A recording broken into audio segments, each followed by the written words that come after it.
barbecue family. Thank you guys for tuning in to another episode on our channel. I'm Maddie and this is Kiki and we are Canada's favorite female grill masters.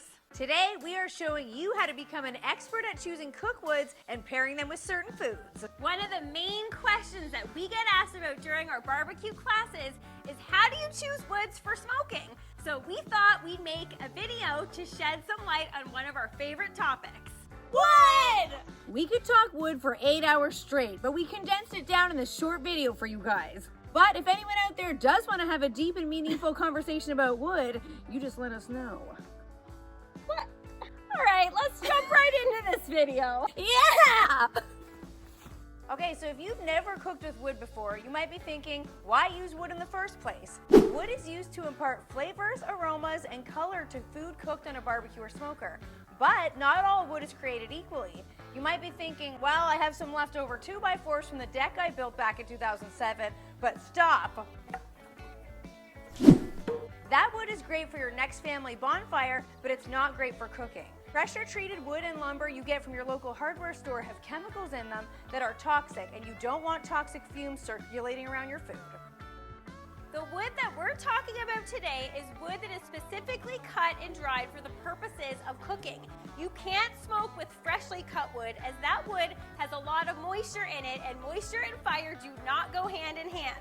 Wood that struggles to properly ignite and creates black, dirty smoke is a telltale sign that it has not been dried out sufficiently. If you have some wood like this, toss it into the bonfire pile because it ain't good enough for cooking. Because we are barbecue and wood nerds, we invested in this wood moisture meter so that we can make sure all our wood moisture level is always at the 10 to 20% mark. But don't worry, most wood that you can purchase at a good quality barbecue shop will only stock wood with a low moisture content. We just use this because we're wood obsessed and it's fun. Typically, there are two methods that create the best wood for barbecue: kiln-dried and naturally seasoned. Kiln-dried wood is wood that has been dried in a kiln in order to suck out moisture. Kiln-dried wood typically has a lower moisture content and is usually more expensive than seasoned wood. Seasoned wood is wood that has been left to naturally dry out over time. It can take anywhere from 1 to 3 years and requires a lot of dry space to store the wood. Price-wise, it tends to be cheaper than kiln-dried wood, but both types of wood make for some delicious barbecue. Now it's time to get into the really fun part, pairing wood with types of foods. So we have a selection of our favorite woods here. You'll notice that these aren't all the types of woods that are available for cooking. The type of wood that a griller uses is usually what they have access to in their neck of the woods. We like to group our cookwoods into two separate categories. Light and fruity and large and in charge. Are you making me go over light and fruity because you think I'm light and fruity? Are you thinking I'm large and in charge? That's first. Let's keep it going. Our light and fruity category includes apple, pecan, sugar maple, cherry, and peach. All of these are fruit woods and provide a very delicate and sweet smoke flavor that is not overpowering. We sometimes refer to these woods as the gateway woods since more people who get into cooking with wood enter into this amazing world with these types of woods. We love pairing the light and fruity woods with poultry, pork, desserts, and vegetables like asparagus. The subtle yet tasty flavors of the wood bring out the flavors in these foods rather than overpower them.